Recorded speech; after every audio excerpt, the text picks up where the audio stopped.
Depend करता है कि वो कितना खाते हैं और कैसा खाते हैं, कितना खाते हैं और कैसा खाते हैं।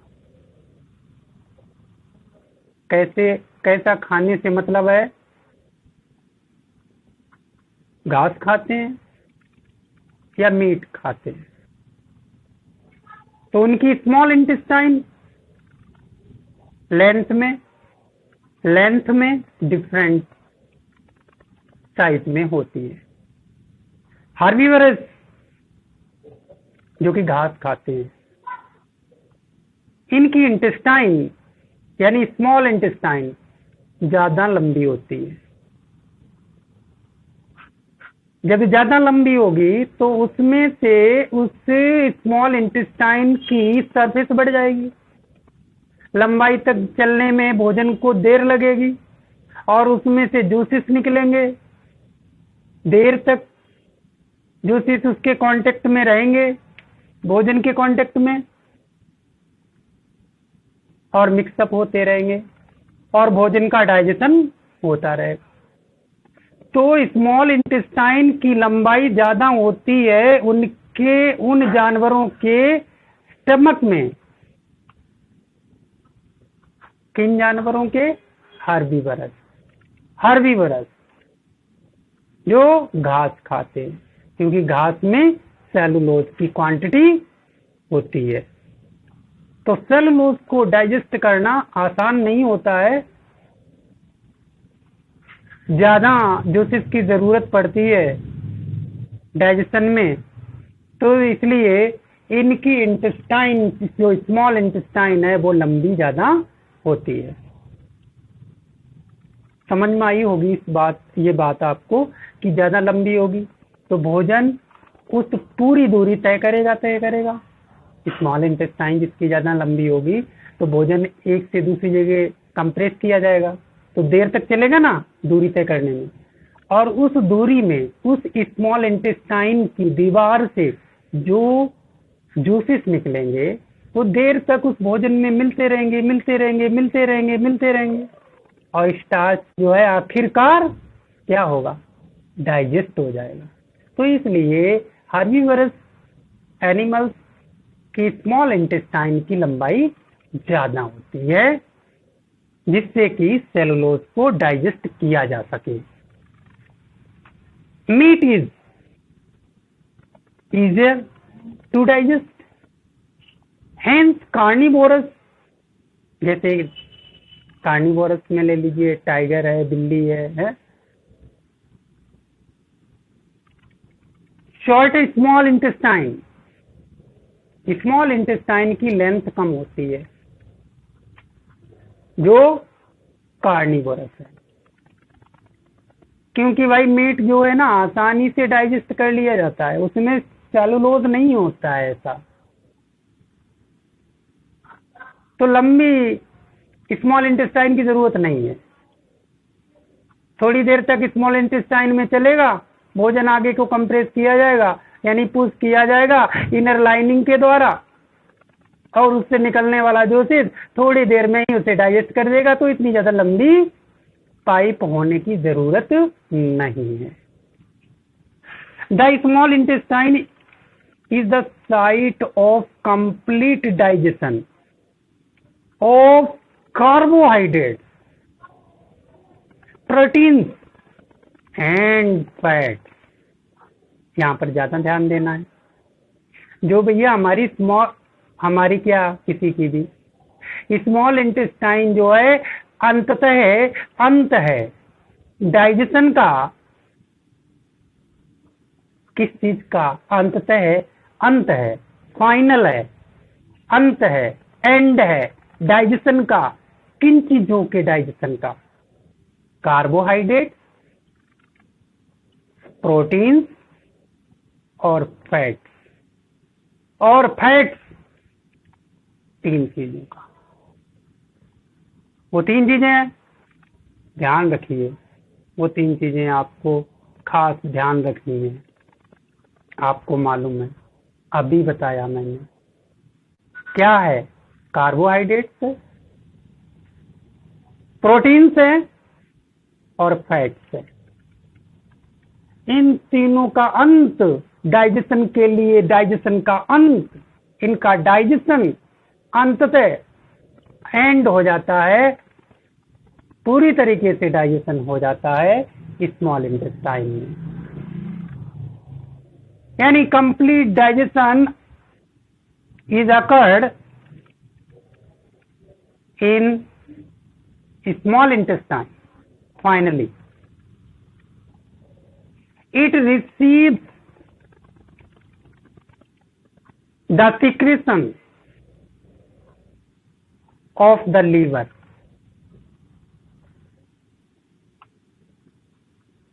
and pancreas for this purpose. It receives, यानी ये रिसीव करता है. कौन रिसीव करता है?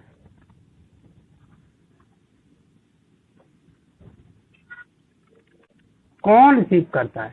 यही कार्बोहाइड्रेट, प्रोटीन, फैट. क्या रिसीव कर रहे हैं? सीक्रेशन. किसका? लीवर का, पैंक्रियाज का. पैंक्रियाज से जूसिस निकलता है, पैंक्रेटिक जूसिस. लीवर से इसी तरीके से जूसिस निकलते हैं. और ये प्रोटीन, कार्बोहाइड्रेट और फैट इनको यूटिलाइज करते हैं और ये खुद डाइजेस्ट हो जाते हैं. The food coming from the stomach, पेट से जो भोजन आगे बढ़ रहा है, आपको मालूम है पेट में एसिड बनता है. कौन सा एसिड बनता है? कौन बताएगा भाई? Just a minute. मैं शायद सारे तो अनम्यूट ही है, मैं भी. Just a minute please, unmute करता हूँ. हो जा भाई unmute. Listen to me all the students. Other कोई नहीं.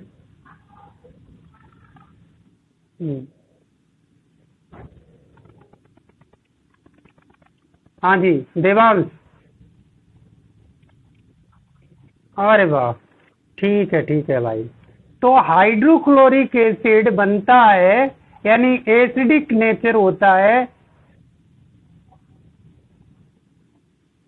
जब हमारे पेट में, स्टमक में भोजन होता है. अब ये स्टमक से आगे जब बढ़ेगा तो इस भोजन का नेचर क्या है? Acidic. And has to be made alkaline. अब इसे कैसा बनाया जाएगा? एल्कलाइन. तो इसे कैसे होने की जरूरत है? एल्कलाइन मीडियम के होने की जरूरत है. और भैया लिसन टू मी, एल्कलाइन का मतलब क्या है? एसिड का उल्टा होता है बेस. ध्यान देना. पेट में जब भोजन है, कैसा भी है, डाइजेस्ट, अनडाइजेस्ट, सेमी डाइजेस्ट, जो भी है, नेचर एसिडिक है. पेट से जब आगे बढ़ा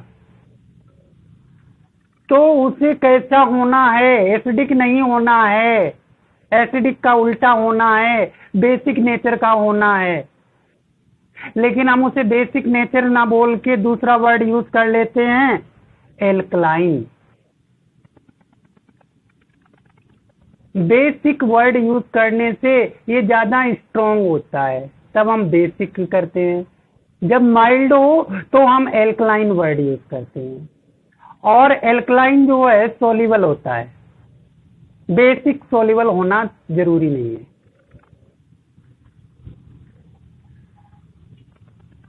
एल्कलाइन नेचर का होना जरूरी है, यानी बेसिक. बेसिक स्ट्रॉन्ग होता है, बट हम एल्कलाइन ही बोलेंगे. तो एसिडिक से कैसा होना है? बेसिक होना है. For the pancreatic enzyme to act, pancreatic juices के लिए कैसा होना है? एल्कलाइन होना है. बाइल जूस कहाँ से निकला है? लीवर से निकला है।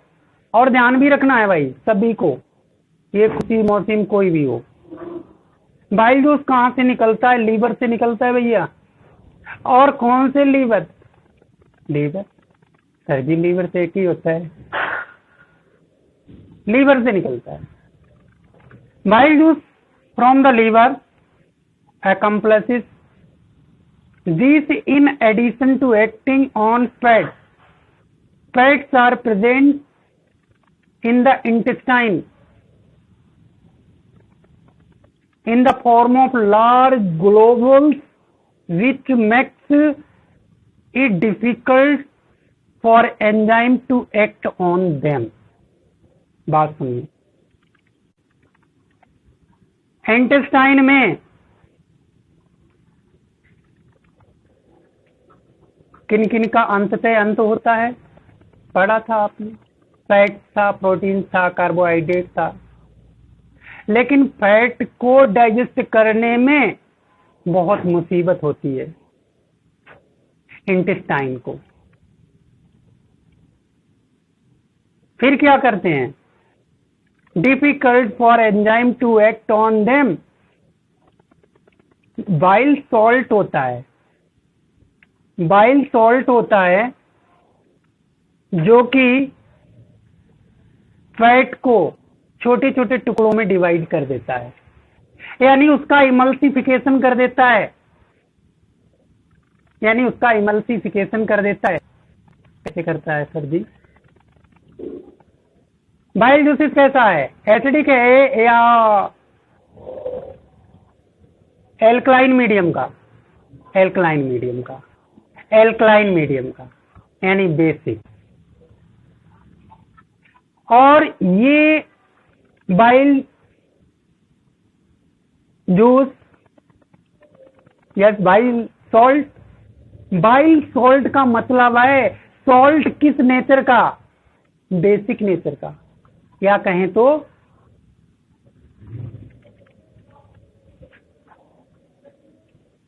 अभी मैंने बेसिक का दूसरा नाम बताया था एल्कलाइन। तो बाइल सॉल्ट का नेचर क्या है? यानी सॉल्ट भी अलग अलग नेचर के होते हैं। एक सॉल्ट होता है न्यूट्रल, एक होता है बेसिक नेचर का, और तीसरा होता है एसिडिक नेचर का। तो यहां पर बाइल सॉल्ट जो है वो बेसिक नेचर का है सॉल्ट, यानी एल्कलाइन मीडियम का है। अब ये क्या करता है कि जो फैट है, जो स्मॉल इंटेस्टाइन भोजन में फैट को डाइजेस्ट करने में बहुत मुश्किल हो रही है, उसको आसान करने के लिए यही बाइल सॉल्ट उस फैट को छोटे छोटे छोटे छोटे बारीक टुकड़ों में विभाजित कर देता है, तोड़ देता है छोटे छोटे छोटे छोटे टुकड़ों में फैट को, और फिर वो इंटेस्टाइन जूसेस उसको डाइजेस्ट कर जाते हैं। एग्जाम्पल के लिए fat oily nature, fats are in oily nature, you know. तेल है, तेल में क्या होता है? फैट होता है ना। आपके हाथ तेल लगा लीजिए, तेल लगा लो, ऑयल्स, वेजिटेबल ऑयल्स, सरसों का तेल, और आप हाथ धो के आइए। गए, नहीं छूटा सर तेल, नहीं छूटा सर। क्यों नहीं छूटा? साबुन नहीं लगाया। और साबुन लगाते ही क्या होता है? साबुन लगाते ही क्या होता है? साफ करो तो वो ऑयल हट जाता है, इमल्सिफिकेशन हो जाता है उसका। किसका? ऑयल्स का। किसके साथ? सोप के साथ। क्या हो जाता है? इमल्सिफिकेशन, छोटे छोटे टुकड़ों में टूट जाता है, और फिर वो जो है ऑयल हमारे हाथों से हट जाता है। ठीक, आप अब समझ रहे होंगे कि साबुन जो होता है उसका नेचर जो है वो कैसा होता है? बेसिक नेचर का होता है। कैसे नेचर का होता है? सोप बेसिक नेचर का होता है। तो बेस ने क्या किया, यानी एल्कलाइन मीडियम है। हम साबुन को एल्कलाइन मीडियम नहीं कहेंगे, इसे बेसिक नेचर ही कहेंगे, क्योंकि ये स्ट्रॉन्ग होता है। और इसने क्या किया, फैट को तोड़ दिया छोटे छोटे टुकड़ों में, और देखते हैं कि उसका क्या बन जाता है, इमल्सिफिकेशन हो जाता है, इमल्सिफाई हो जाता है। तो ठीक इसी तरीके से ये जो अभी मैंने आपको बताया था, बाइल सॉल्ट, बाइल सॉल्ट, ये स्मॉल इंटेस्टाइन में जो फैट है उसका इमल्सिफिकेशन करके उसका डाइजेशन आसान करने में मदद करता है। Bile salts break them down into smaller globules, smaller globules, उन टुकड़ों को क्या बोला गया, ग्लोबल।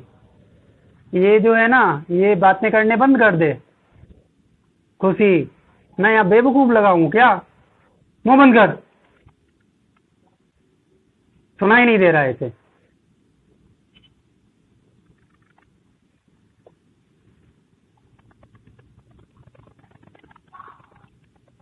तो bile salt break them down into smaller globules, increasing the efficiency of enzyme action. Pancreatic juices, enzymes निकलते हैं, कहाँ से निकले, स्मॉल इंटेस्टाइन की लेयर से निकले हैं, इनर लेयर से, और इनका काम आसान बना देता है और इनका काम की एफिशिएंसी बढ़ा देते हैं, काम करने की एफिशिएंसी इंक्रीज कर देते हैं, यानी उनकी दक्षता को बढ़ा देते हैं, एफिशिएंसी को बढ़ा देते हैं। जैसे कोई इंजन होता है, उसकी अपनी एफिशिएंसी होती है, बाइक के इंजन की एफिशिएंसी होती है 100 सीसी, 150 सीसी, 250 सीसी, 400 सीसी, तो एफिशिएंसी क्या है, बढ़ती जा रही है ना। तो ऐसे ही हमारे स्मॉल इंटेस्टाइन में निकलने वाले एंजाइम्स की एफिशिएंसी को बढ़ा देता है। कौन बढ़ा देता है, bile salt, bile salt. This is similar to the emulsifying action of soap on dirt, on dirt, और dirt की जगह हम ऑयल भी कह सकते हैं, because of dust is of oily nature, तो डस्ट की जगह हम ऑयल भी ले सकते हैं। soap on dirt that we have learned about in, पढ़ेंगे आगे, the pancreas, pancreas secrets pancreatic juices, pancreas जो होती है वो पैंक्रियाटिक जूसेस बनाती है। और अरे भाई ऑफ क्यों हो रहा है, और ये पैंक्रियाटिक जूसेस नेचर में बेसिक होता है, यानी एल्कलाइन होता है। ये भी भोजन को डाइजेस्ट करने में हेल्प करता है, यानी डाइजेस्ट करता है। और पैंक्रियाज अच्छे से काम नहीं कर रही है तो उस इंसान को शुगर लेवल डिसबैलेंस हो जाता है, यानी शुगर लेवल हाई हो जाता है। शुगर का डाइजेशन में पैंक्रियाटिक जूसेस का काम होता है।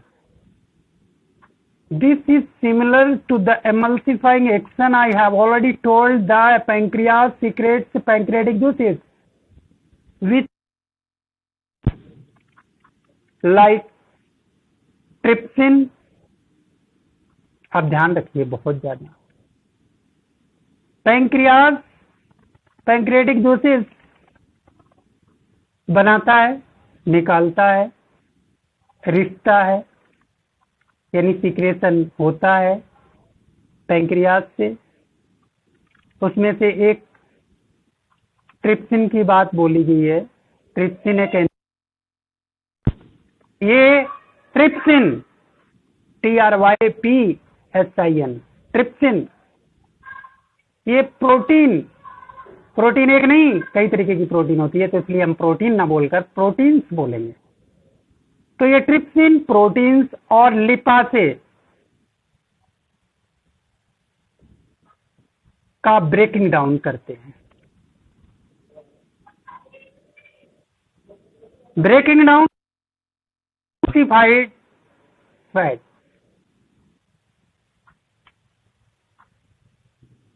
Again, trypsin for digesting proteins,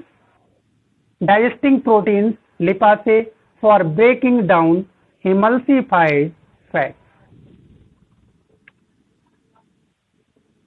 The balls किसकी? स्मॉल इंटेस्टाइन की। इसमें ग्लैंड्स होते हैं, इन ग्लैंड जूसेस निकलेंगे। इंटेस्टाइन से निकल रहा है जूस, तो इसलिए हम इसे बोल सकते हैं commonly generally intestinal juices. Small intestine से निकल रहा है। अंत हो गया यहाँ डाइजेशन का, अभी बताया था। The enzymes present in it finally convert the protein to amino acid. ये बहुत ध्यान रखना है, कहां पर आखिरी हो रही है। और स्मॉल इंटेस्टाइन में फाइनली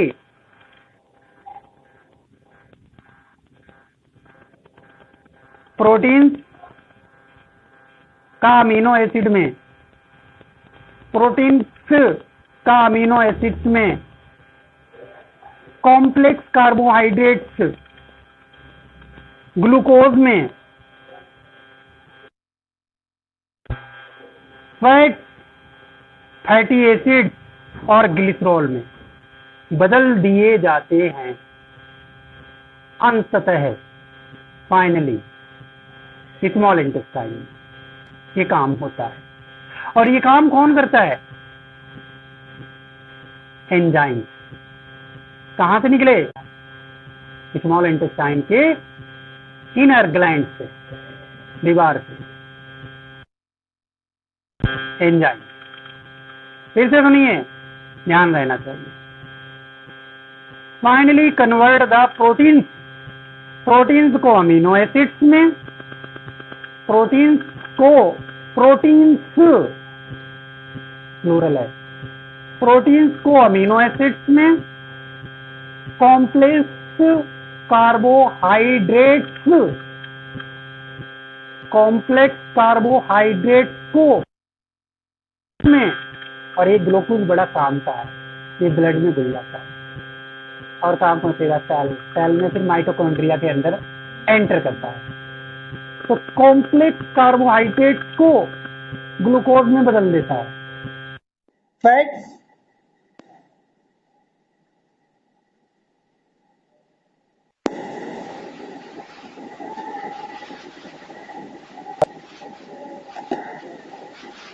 हेलो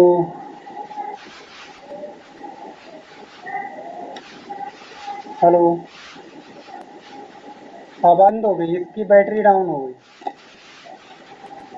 लिसन आ जा रही है।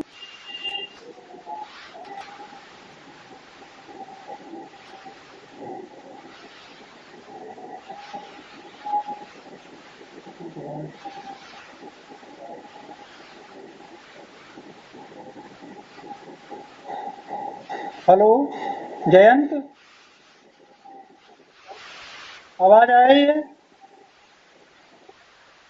ओके।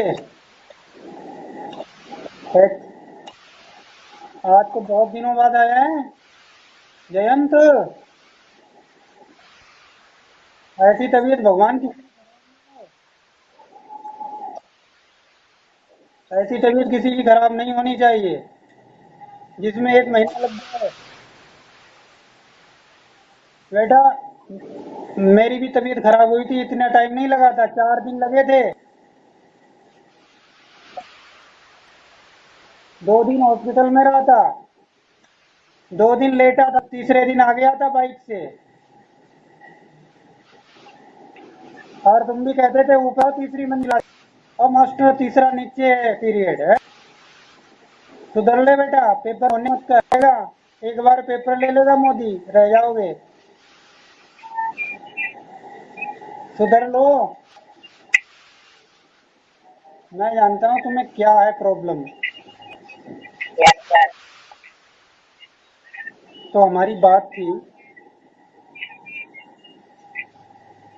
स्मॉल इंटेस्टाइन की। मेन प्रॉब्लम यहाँ पर है कि हम ध्यान नहीं कर पाएंगे कि स्मॉल इंटेस्टाइन में कौन पर चेंज हो गया।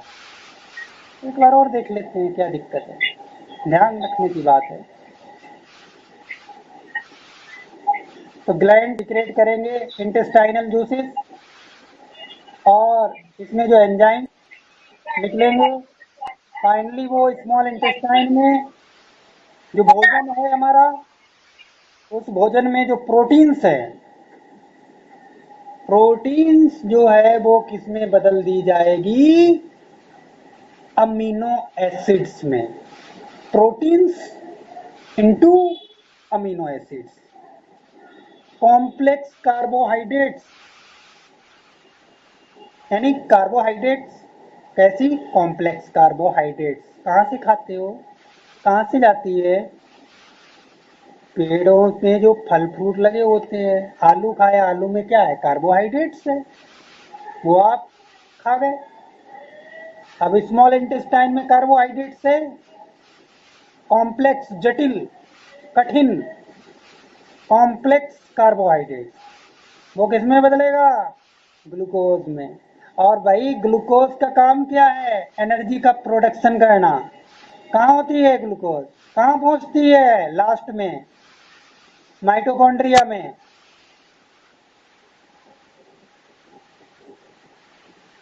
और एटीपी फॉर्म में एनर्जी के पैकेट बनाएगा, जब हम सांस लेंगे ऑक्सीजन जाएगी, उस ग्लूकोज को बर्न करेगा। तो कहने से मीन है जितना हम ज़्यादा कार्बोहाइड्रेट लेंगे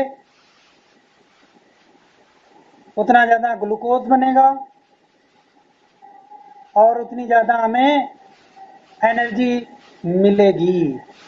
ठीक है, ज़्यादा ग्लूकोज बनेगा तो ज़्यादा बर्निंग होगी और ज़्यादा हमें एनर्जी मिलेगी। अब रही बात फैट्स, फैट्स किस में बदल गया, acids, fats into fatty acids और ग्लिसरॉल, और ग्लिसरॉल। बस भाई अब ध्यान रखिए अपना, यहीं से कुछ ना कुछ क्वेश्चन हो सकता है, बन सकता है। The digested food is taken up by the walls of the intestine.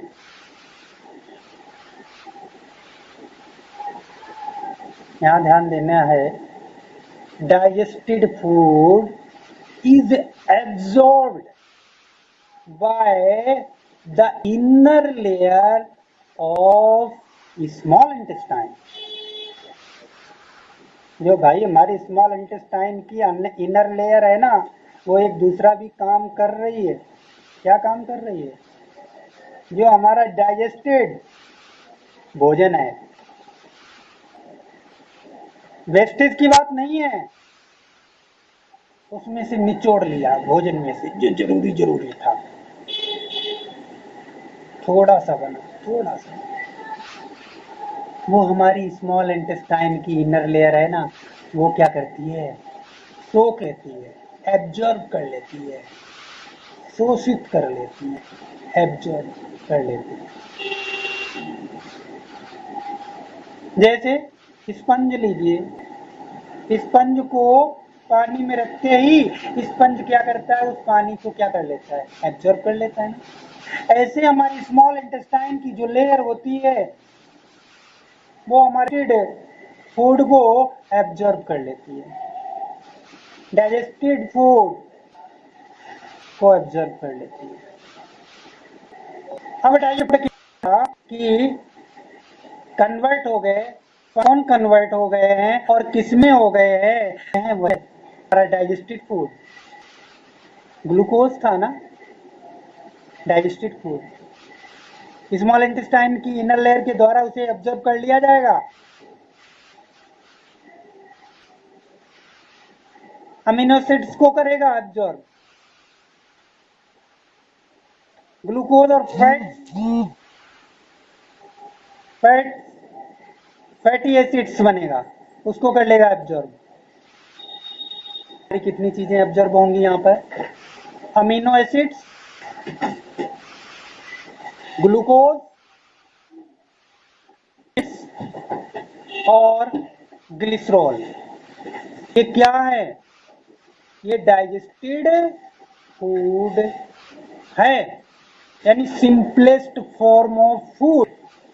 This is called simplest digested food, जो कि हमारे शरीर में एंटर करेगा, यानी हमारे ब्लड के सहारे हमारे स्मॉल इंटेस्टाइन की इनर लेयर एब्जॉर्ब क्या करेगी, सिंपलेस्ट डाइजेस्टेड फूड को एब्जॉर्ब करेगी। वो सर क्या है, अभी बताया था, फैटी एसिड्स था, ग्लिसरॉल था, ग्लूकोज था,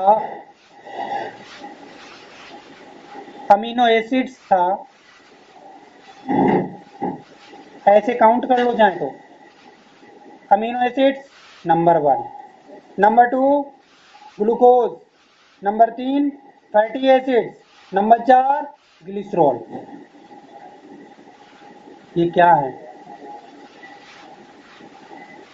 digested food, simplest form of food, simplest. और ये ऑब्जर्व कर लिया जाएगा, स्मॉल इंटेस्टाइन की इनर लेयर के द्वारा उसे ऑब्जर्व कर लिया जाएगा। The digested food,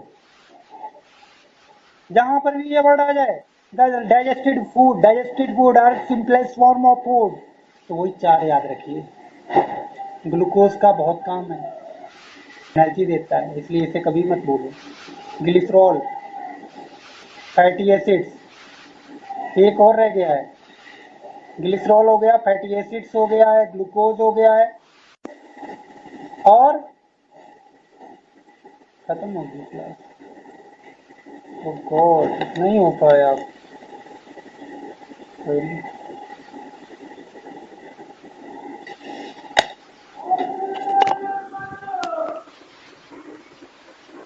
oh man.